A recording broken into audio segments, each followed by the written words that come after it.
اللهم صل علی محمد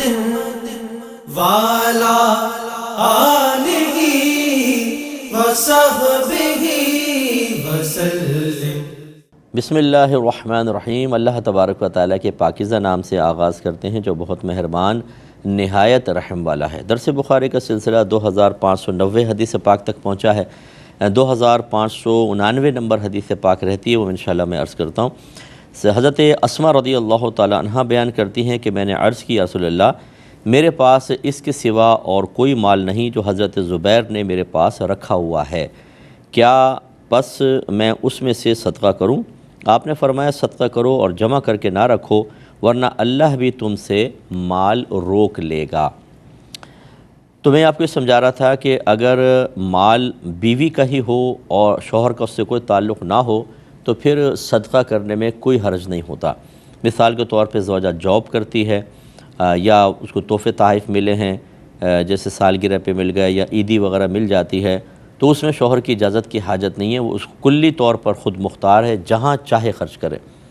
ہاں اگر شوہر سے اجازت لے لیتی ہے، بتا دیتی ہے اس کو، اور اس کو یقین بھی ہے کہ شوہر روکے گا نہیں، مطلب وہ بھی سخی ٹائپ کا ہے اور بخل نہیں کرتا ہے، مال کی محبت نے اس کے دل پہ قبضہ نہیں کیا ہوا، تو اچھا ہے کہ شوہر بھی چلو خوش ہو جائے گا کہ مجھ سے پوچھ کے کیا، پھر کوئی حرج نہیں ہے۔ لیکن اگر وہ سمجھتی ہے کہ شوہر کو بتاؤں گی تو مال ہی چھین لے گا یا نہیں کرنے دے گا، اللہ کی راہ میں خرچ نہیں کرنے دے گا، تو پھر نہ بتائیں، ویسی کر سکتی ہیں۔ اور یہاں ضمناً عرض کر دیتا ہوں کہ جو بیوی جاب کرتی ہے اس کی سیلری پر شوہر کا کوئی حق نہیں ہوتا، وہ بیوی کا ہی ہے، چاہے تو شوہر کو دے، شاید تو خود استعمال کرے۔ دوسری چیز ہوتی ہے کہ شوہر کا مال ہے، بیوی کا نہیں ہے، لیکن شوہر نے اجازت دی ہوئی ہے کہ جب چاہو تم اس میں سے صدقہ کر دو،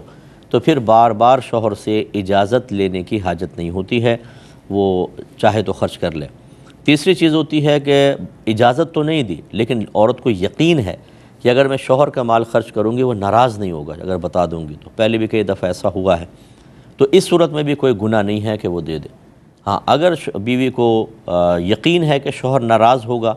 یا دونوں صورتیں ذہن میں ہیں، ناراض بھی ہو سکتا ہے، نہیں بھی ہو سکتا ہے، تو پھر شوہر کا مال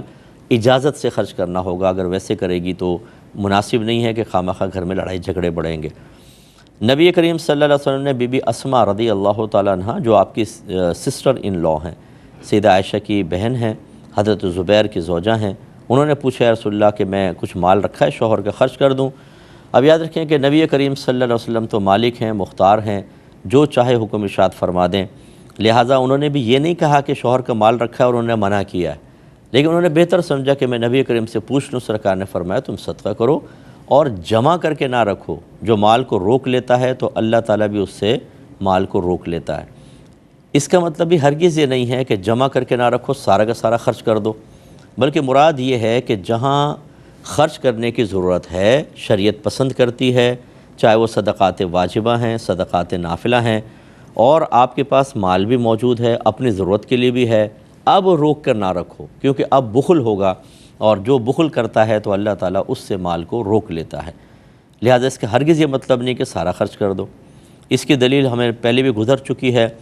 بخاری میں حدیث بیان کی تھی کہ حضرت سعد رضی اللہ تعالیٰ عنہ کہتے ہیں کہ سرکار صلی اللہ علیہ وسلم میری عیادت کے لیے تشریف لائے تو میں نے گزارش کی کہ میرا جتنا مال ہے میں چاہتا ہوں کہ اس کو صدقہ کر دوں۔ سرکار نے فرمایا کہ نہیں۔ میں نے کہا اچھا نصف کر دوں، آدھا؟ فرمایا یہ بھی نہیں۔ میں نے کہا 1/3 کر دوں؟ فرمایا 1/3 کر دو، اور یہ بھی بہت ہے۔ اور اس کے بعد نبی کریم صلی اللہ علیہ وسلم نے ارشاد فرمایا کہ کوئی باپ اپنی اولاد کے لیے کچھ چھوڑ کر مرے، یہ اس سے کہیں زیادہ بہتر ہے کہ انہیں اس حال میں چھوڑے کہ وہ اپنی ضرورتوں کے لیے لوگوں کے سامنے ہاتھ پھیلا رہے ہوں۔ اس کا مطلب یہ ہوا کہ دیکھیں اب یہ دونوں حدیثیں دیکھ لیں، یہاں سرکار فرما رہے جمع کر کے نہ رکھو ورنہ اللہ بھی روک لے گا، وہاں فرمایا جمع کر کے رکھو، بچوں کے کام آئے گا۔ تو اس لیے یہ گزارش ہے میری تمام سننے والوں سے کہ آپ کا یہ کام نہیں ہے عوام کا کہ ایک حدیث لے کر اس سے نتائج مرتب کریں، آپ تباہ ہو جائیں گے، اس لیے کہ آپ کو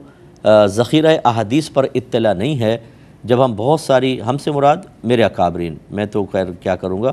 ہمارے جو اکابرین تھے انہوں نے ایسا نہیں کیا کہ ایک حدیث لی اور اس سے نتیجہ نکال لیا، بلکہ ایک حدیث، ایک مسئلے سے متعلق آیات، پھر حدیثیں، پھر صحابہ کرام کے اقوال، ان کے افعال و اعمال، وہ سب ان کے پیش نظر ہوتے ہیں پھر ان کو دیکھ کر نتیجہ نکالتے ہیں۔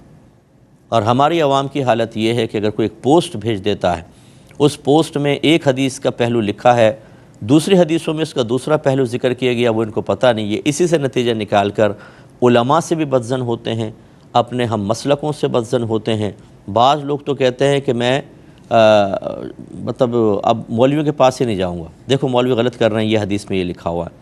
خدا را آپ ایسا نہ کریں، کیونکہ آپ کو اتنا علم ہوتا نہیں ہے۔ پہلے آپ جو علماء آپ کو فرما رہے ہیں اور جو متقی سلجھے ہوئے علماء ہیں، بس ان کی آپ بات تسلیم کیا کریں۔ ویسے میں یہ نہیں کہتا ہوں کہ سوشل میڈیا پہ ہر بیٹھا ہوا آدمی صحیح اس کی بات قبول کر لیں، لیکن ضرور جب آپ کوئی نتیجہ مرتب کرتے ہیں کسی بھی حدیث سے، اور اس کی ایک علامت یہ ہے کہ آپ علماء کو اس کے خلاف چلتے ہوئے دیکھ رہے ہوں، فرض کر لیں، تو اس کا مطلب یہ ہوا کہ یا تو آپ کو سمجھنے میں غلطی ہوئی ہے، یا کوئی اور حدیث بھی ایسی ہے کہ علماء اس پر عمل کر رہے ہوں گے، یہ حدیث اس حدیث کے مقابلے میں تھوڑی ضعیف یا کمزور ہوگی، تبھی کوئی ایسا ہوا ہے، یا یہ منسوخ ہوگی، اس لیے ایسا ہرگز نہ کریں۔ تو لہذا اب اس حدیث سے تو دیکھیں سرکار نے فرمایا کہ صدقہ کرو اور جمع کر کے نہ رکھو ورنہ اللہ بھی تم سے مال روک لے گا۔ اس کا مطلب تو یہ ہوا کہ سارا بینک بیلنس آپ خالی کر لیں، گھر کی ہر چیز صدقہ کر دیں، ورنہ اللہ تعالیٰ روک لے گا۔ تو جمع کر کے رکھنا ہر وقت برا نہیں ہوتا۔ اس سے مراد کیا ہے؟ اس طرح جمع کر کے رکھنا کہ شریعت کہہ رہی ہو خرچ کرو اور ہم نہ کریں، شریعت کہہ رہی ہو صدقہ کرو ہم نہ کریں، شریعت کہتی ہے مدد کرو ہم نہیں کر رہے، حالانکہ پیسہ بھی ہے، اگر کر بھی دیں پھر بھی ہمیں بچے گا، ہمیں کوئی مسئلہ نہیں ہوگا۔ ایسے بخل سے سرکار روک رہے ہیں۔ اگلے باب کی طرف اگلی حدیث کی طرف آتے ہیں۔ 2591 نمبر حدیث پاک ہے۔ سیدہ اسماء رضی اللہ تعالی عنہا ہی اس کے راویہ ہیں۔ وہ کہتی ہیں کہ نبی کریم صلی اللہ علیہ وسلم نے فرمایا، تم خرچ کرو اور گن گن کر نہ رکھو ورنہ اللہ بھی تم کو حساب سے دے گا، اور تم جمع نہ کرو ورنہ اللہ بھی تم سے اپنی عطا روک لے گا۔ تو اس کا بھی وہی مفہوم ہے کہ سرکار نے فرمایا تم خرچ کرو اور گن گن کے نہ رکھو، یعنی گن گن کے مال کی محبت میں، کہ روزانہ نکال کے، بعض بہنیں ہوتی ہیں ان کی عادت ہوتی ہے، اچھا بھائی بھی ہوتے ہیں چلیں بہنیں ہی نہیں، کہ وہ پیسہ آیا ہوا ہے نا گھر میں، نکال کے وہ کرارے کرارے نوٹوں کو گن گن کے پھر ہاتھ پھیر کے رکھ دیا، تو یہ مال کی محبت کی علامت ہوتی ہے، اور آدمی اس قسم کے نوٹ کو جدا نہیں کرنا چاہتا،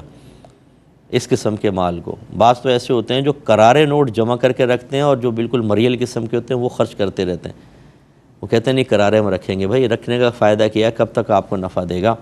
اور پھر جب اس کو خرچ کرتے ہیں تو دل تھوڑا سا تنگ ہوتا ہے کہ وہ اتنے اچھے اچھے نوٹ نکل گئے۔ تو یہ سرکار منع فرما رہے ہیں کہ مال کی محبت میں گن گن کر رکھے جائیں اور اللہ کی راہ میں خرچ نہ کریں، یہ ٹھیک نہیں ہوتا، ورنہ آپ گن کے ہی رکھیں گے مال، مطلب بعض اوقات ہم پیسے گن کے رکھتے ہیں کہ بھئی 1 لاکھ ہیں، 2 لاکھ ہیں، 3 لاکھ ہیں، گھر کے اندر رکھتے ہیں، دیگر اپنے گلے وغیرہ میں رکھا جاتا ہے، تو یہ مطلقاً گن کے رکھنا کوئی منع نہیں ہوتا۔ یہ جو پچھلی حدیث رہ گئی تھی اس کو لے لیتے ہیں۔ 2599 نمبر حدیث پاک ہے، اور حضرت ابن عباس رضی اللہ تعالی عنہما اس کے راوی ہیں۔ وہ بیان کرتے ہیں کہ نبی کریم صلی اللہ علیہ وسلم نے ارشاد فرمایا، اپنے ہبہ میں رجوع کرنے والا اس کتے کی مثل ہے جو قے کر کے اسے دوبارہ کھا لے۔ تو یہ بہت ہی مطلب ایک ایسی مثال سرکار نے بیان فرمائی کہ جو مطلب جس کو ہم تصور میں لائیں تو کراہت کا اندازہ ہوتا ہے کہ کس قدر گندی چیز کہ کتا اپنی قے کر کے خود چاٹ لے۔ تو نبی کریم صلی اللہ علیہ وسلم فرما رہے ہیں کہ تحفہ دے کر اس کو واپس لینے کی یہی مثال ہے۔ تو اس لیے دیکھیں بعض صورتیں تو ایسی ہوتی ہیں کہ آپ تحفہ واپس لے ہی نہیں سکتے، جس کی ایک مثال یہ ہے کہ اگر آپ نے اس تحفے کا کوئی عوض لے لیا ہے تو پھر آپ نہیں لے سکتے۔ اور اسی طریقے سے ایجاب و قبول کے بعد، شادی ہو جانے کے بعد شوہر بیوی کو یا بیوی شوہر کو جو تحفہ دے گی اس کو واپس نہیں لیا جا سکتا، یہ منع کیا گیا۔ اور اگر آپ عام جیسے دوستوں کو تحفہ دیا، یا سسرال والے بعض اوقات بہو کو تحفہ دیتے ہیں، شوہر نے نہیں دیا، سسرال والے بہو کو تحفہ دیتے ہیں، لڑکی کے اور لڑکے والے لڑکی کو تحفہ اور لڑکی والے لڑکے کو تحفہ دیتے ہیں، یا ہم آپس میں رشتہ داروں کو تحائف دیتے ہیں اور اس کا بدلہ کوئی نہیں لیا ہوتا، تو ایسی صورت میں اگر آپ تحفہ دیا ہوا واپس لیں گے تو اس کو مکروہ تحریمی قرار دیا ہے، اسی مثال کی وجہ سے کہ یہ گناہ ہوتا ہے کہ انسان اپنا تحفہ واپس لے، اس لیے جب آپ نے دے دیا تو واپس نہیں لینا چاہیے، ٹھیک ہے۔ لیکن بعض صورتیں ایسی ہوتی ہیں کہ خود اس میں ہم کہتے ہیں کہ اپنا تحفہ واپس لے لیں، یہ بیسٹ ہے۔ اس کی وجہ کیا ہوتی ہے؟ جیسے مثال کے طور پہ ایک عورت ہے، انتہائی نافرمان، اس کے گھر والے بدتمیز قسم کے ہوتے ہیں، رشتے ہو جاتے ہیں، انہیں گولڈ دیا، آپ نے بہت کچھ دیا، اور پھر اس کی لڑکے کی زندگی حرام کر دیتے ہیں، کیونکہ ان کا بعض اوقات کام ہی یہ ہوتا ہے کہ کسی سے نکاح توڑواؤ اور پھر اگلی جگہ نکاح کر کے وہاں سے لوٹو۔ ہر ایک پہ بدگمانی بھی نہیں کرنی چاہیے۔ اب یہ ہوتا ہے کہ وہ کہتے ہیں لڑکے والوں سے کہ ہمارا مال ہمیں دو، ہم دے دیں گے تمہارا مال۔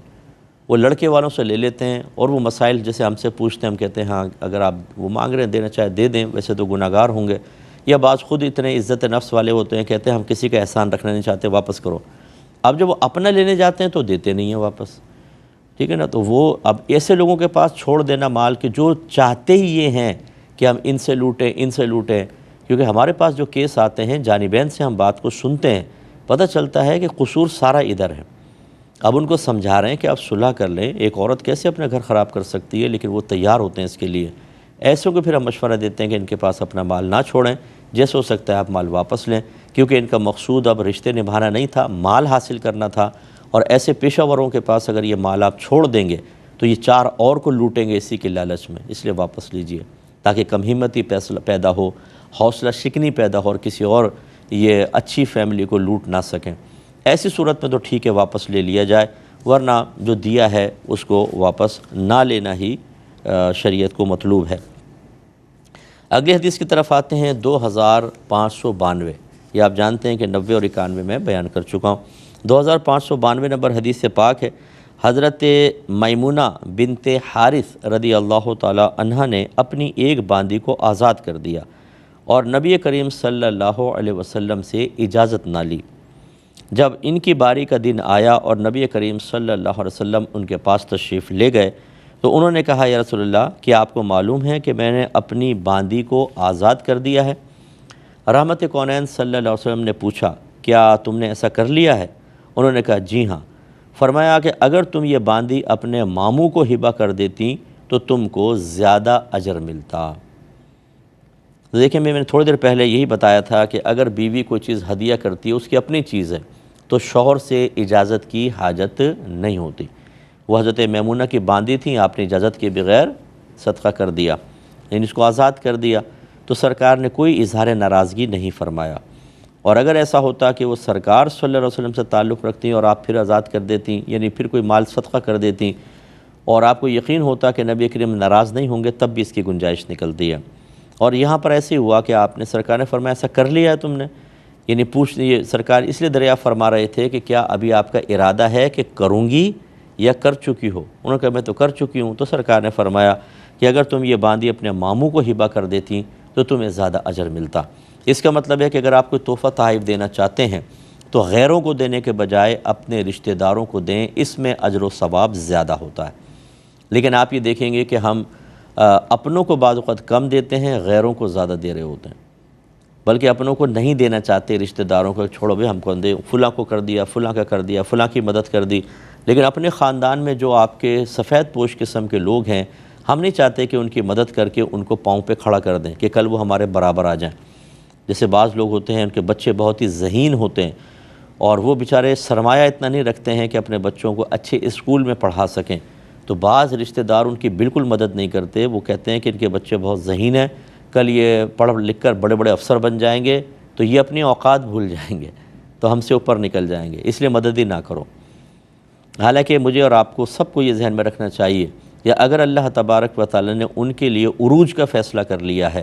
تو آپ کے مدد نہ کرنے سے کوئی نقصان نہیں ہوگا۔ اللہ تعالیٰ اور وسائل دے دے گا، بچے پڑھیں گے، ان کو اسکالرشپس مل جائیں گی اور وہ ترقی کر جائیں گے۔ کتنے بچوں کو میں نے دیکھا ہے کہ انہوں نے محنت سے پڑھا، ان کو گورنمنٹ نے سپورٹ کیا، باہر بھی پڑھنے کے لیے اسکالرشپ پہ بھیج دیا، اور آج وہ بڑے افسر بن کے بیٹھے ہوئے ہیں۔ تو آپ نے جو بخل کیا تھا، آپ نے جو کنجوسی کی تھی، آپ نے جو مکروہ ارادے کیے تھے، ان میں ناکام ہو کر ساری زندگی اپنی شکست کی تکلیف کو چاٹتے رہیں اور آپ پچھتاتے رہیں اور کڑتے رہیں، جلتے رہیں، حسد میں مبتلا رہیں، کسی کی ترقی آپ روک نہیں سکتے ہیں۔ تو یہ ہمارے یہاں خاندانوں کے اندر، قریبی رشتہ داروں کے اندر یہ خون کی سفیدی کے معاملات آپ دیکھیں گے۔ تو اچھی طرح یاد رکھیں، میں تو بار بار آپ کو کہتا ہوں، یہ پیشہ ور فقیروں کو دینے کے بجائے اپنے رشتہ داروں کو دیں جو سفید پوش قسم کے ہیں، اور ایسے لوگوں کو دیں کہ جو اپنے ہاتھ سے محنت کر رہے ہیں، چاہے وہ رشتہ دار نہ ہوں، چلیں رشتہ دار فرض کر لیں خود کفیل ہیں تو پھر ایسوں کو دے جو محنت کرتے ہیں بیچارے، ان پیشہ وروں کو دینے کا کیا فائدہ؟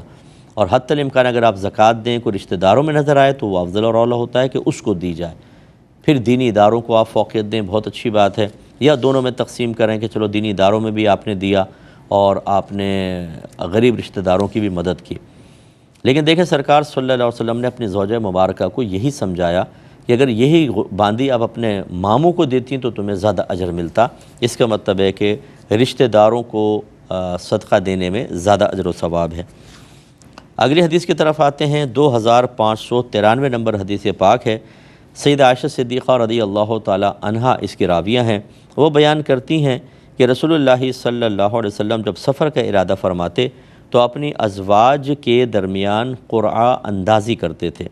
بس جس کے نام کا قرعہ نکل آتا اسے اپنے ساتھ لے جاتے، اور آپ ان میں سے ہر زوجہ کے لیے ایک دن اور ایک رات کی تقسیم کرتے تھے،